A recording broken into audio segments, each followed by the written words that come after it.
नमस्कार, मैं हूँ प्रेरणा और आप देख रहे हैं वो यात्रा जो हमें ले चलती है मिट्टी की महक से सजी उस जगह पर जहाँ न टावर थे न नेटवर्क, लेकिन हर व्यक्ति जुड़ा हुआ था दिल से, संस्कार से और संवाद से। गाँव की चौपाल, भारत का पहला सामाजिक मंच, वो चौपाल जहाँ बैठकर जिंदगी तय होती थी, जहाँ बिना किसी कोड या स्क्रीन के लोग सच्चाई और अपनापन साझा करते थे। चौपाल शब्द सुनते ही एक छवि बनती है, एक पीपल का वृक्ष जिसकी घनी छांव के नीचे बिछी हुई चारपाइयाँ, जिन पर बैठे हैं दाढ़ी सफ़ेद, अनुभव भरे चेहरे और सामने खेलते सीखते बच्चे। चौपाल सिर्फ एक भौतिक संरचना नहीं थी, ये थी गांव की चेतना, जहां सामाजिक, आर्थिक और सांस्कृतिक संवाद भी पलते फूलते थे। यह मंच था उस लोकतंत्र का जो संविधान के बहुत पहले से जीवित था। चौपाल का मतलब है चतुर्दिक पालना, चारों ओर से खुला, सभी का संरक्षण करने वाला। इसे समाज का स्वाभाविक मंच भी कह सकते हैं। गांव की हर हलचल की धड़कन यहीं से उठती थी। खेतों का पानी कैसे बटेगा, फसल की कटाई कब शुरू होगी, ये सारे निर्णय कानून की किताबों से नहीं, बुजुर्गों की बुद्धि और चौपाल की सहमति से लिए जाते थे। और यही थी भारत की परंपरागत जन संसद। उत्तर प्रदेश के बुंदेलखंड क्षेत्र में चौपाल पर ग्राम सभा बैठती थी, जिसमें केवल पुरुष नहीं, महिलाएं और युवा भी हिस्सेदार होते थे। चौपाल प्रणाली भारत की लोक केंद्रित निर्णय प्रणाली का अविस्मरणीय हिस्सा रही है। चौपाल वह जगह थी जहां पीढ़ियां नहीं टकराती थी, बल्कि संवाद के सेतु पर मिलती थी। बुजुर्गों के अनुभव और युवाओं के जोश का समागम यहीं से संभव होता था।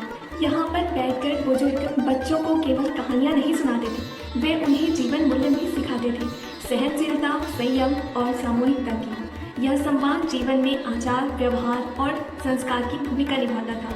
चौपाल पर बैठना केवल बैठना नहीं था, ये एक संस्कारिक दीक्षा थी। आज जब हम कहते हैं कि युवा डिस्कनेक्टेड है, तो शायद इसका कारण यही है कि वे चौपाल नहीं देख पाए। पहले चौपाल पर बैठकर युवा न केवल वाद विवाद करना सीखते थे, बल्कि सुनना और सम्मान देना भी सीखते थे। बाबा की हर कहानी में खेती, मौसम, रिश्तों और धर्म का सदा हुआ मिश्रण होता था, जो कहीं भी नहीं लिखा होता था, पर दिल पर छप जाती थी। हमारे लिए गूगल नहीं, बाबा थे ज्ञानकोश और हमारी वाईफाई थी चौपाल। फिर आया तकनीक का युग, मोबाइल, टेलीविज़न और शहरों की चकाचौंध। धीरे धीरे चौपाल शून्य होने लगी। अब बातें व्हाट्सएप पर होती थी, विवाद फेसबुक पर होते थे और मन की बात सिर्फ स्टेटस बनकर रह गई। चौपाल टूटी नहीं, बस वो आंखें हट गई जो उसे देखा करती थी। चौपाल मरी नहीं, वो मौन है। अब सवाल उठता है, आज की तारीख में चौपाल की ज़रूरत क्यों है? जब हमारे पास मोबाइल है, जूम मीटिंग है, व्हाट्सएप ग्रुप्स हैं, तो चौपाल जैसी परंपराएं क्या अब सिर्फ इतिहास बनकर रह जाएंगी? लेकिन इसी सवाल में छुपा है आज का सबसे गहरा उत्तर, क्योंकि आज हम जितने कनेक्टेड हैं, डिजिटली उतने ही डिसकनेक्टेड भी हैं, इमोशनली, सोशली और साइकोलॉजिकली। चौपाल जैसी जगह कलेक्टिव इमोशनल रिलीज का मंच थी, जिसे तनाव, अकेलापन और हाशिए पर खड़े लोग भी समाज से जुड़े रहते थे। एक रिपोर्ट के अनुसार ग्रामीण युवाओं में सोशल एलाइनेशन की दर 37% तक बढ़ गई है, जहां चौपाल जैसे सामुदायिक व्यवस्था अब सक्रिय नहीं रही। सरकार की योजनाएं तभी सफल होंगी जब स्थानीय भागीदारी बढ़ेगी। चौपाल ग्राम सभा से पहले की स्वाभाविक व्यवस्था थी, जहां हर जाति, वर्ग और आयु के लोग बैठकर निर्णय लेते थे। चौपालें पारंपरिक मौसम विज्ञान, बीज संरक्षण और जल प्रबंधन की मौखिक परंपरा थी। आज उनकी जगह सिर्फ केमिकल एडवर्टीजमेंट ने ले ली है। स्कूलों में नैतिक शिक्षा है, लेकिन जीवन कैसे जिया जाए ये कोई नहीं सिखाता। चौपाल वह जगह थी जहां जीवन के अनुभवों से शिक्षा मिलती थी, न सिर्फ किताबों से। तनाव और झगड़े कोर्ट कचहरी तक पहुंचने लगे, क्योंकि संवाद की जगह समाप्त हो गई। कृषि में अनुभव आधारित ज्ञान अब ट्रैक्टर के यूट्यूब विज्ञापन में बदल दिया गया। पीढ़ियों के बीच जनरेशन गैप।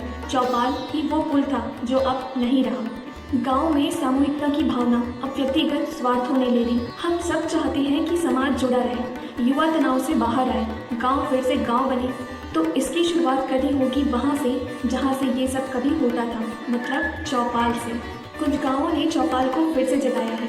युवा जैविक खेती पर चर्चा करते हैं और बुजुर्ग लोक कथाओं पर गोष्ठी करते हैं, और वहीं महिला सेल्फ हेल्प ग्रुप बैठती है, बिना फोन उठाए, बिना तस्वीर खींचे, सिर्फ सुनने और जोड़ने की भावना से। क्योंकि चौपाल कभी ट्रेंड नहीं थी, वो तो हमारी तहजीब थी, और तहजीबें कभी मरती नहीं, बस बुलाती हैं लौट आने को। ये थी हमारी सांझी बातें। अगर आपको लगा कि ये कहानी कहानी सिर्फ अतीत की नहीं, आज की भी है, तो इसे आगे ज़रूर बढ़ाइए। सब्सक्राइब कीजिए क्योंकि हमारी जड़ें हमारे भविष्य की ही राह है। धन्यवाद।